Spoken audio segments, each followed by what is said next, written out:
Long Cold Road. Number 70. Back to Kapuskasing, Part 3. Stephen.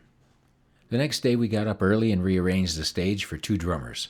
When Stu showed up with his drums, after roasting him mercilessly, we set up and started jamming a bunch of our rockier tunes as a 5-piece band.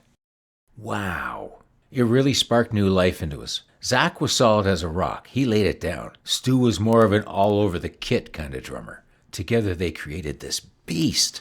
Stu had a little something extra going for him, too. He was a rock singer. Stu came out front and did a killer version of Cocaine and Hand Jive. This was the most fun I'd had playing ever.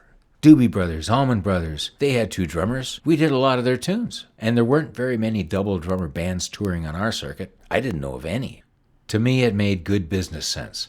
With 2 drummers, Sled Dog would be different. Ideas were swirling. Even if this Stu character did seem a bit much, but this would have to be a unanimous decision. Stephen was sitting nearby rocking to our 5-piece experiment until he was called to resume clearing the snow. Just like yesterday, he headed outside and shoveled the entire parking lot and sidewalks by hand.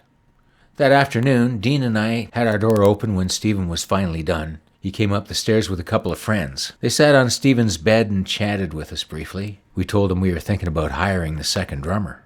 "That'd be pretty cool," he said. As the late afternoon sun streamed in from behind, the effect was pretty dramatic. I asked Stephen if I could take his photo and I'd send him a copy when I got home. He agreed. I took my shot. Then he closed his door and we closed ours. That night we were on a high. Over dinner at John's Grill, we had offered Stu the job as our second drummer, and he had accepted. Mind you, Stu still had a few gigs to wrap up with Sweet Daddy Siki, but in just weeks, Sled Dog would become a powerhouse 5-piece double drummer band. I couldn't wait. Knowing that, we played our butts off that first set. We had just taken a break.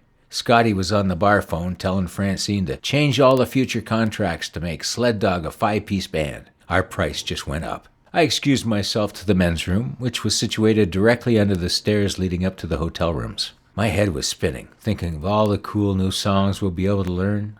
My happy little bubble burst when I heard what sounded like an army racing up the stairs just above my head. Exiting the bathroom, I peered up the stairway. Police and paramedics were milling around outside our room. An empty stretcher filled the hallway. They were in Stephen's room. There was no sense of urgency now. Stephen was dead. He shot himself. Please, help is available 24 hours a day. Call 988 anywhere in Canada.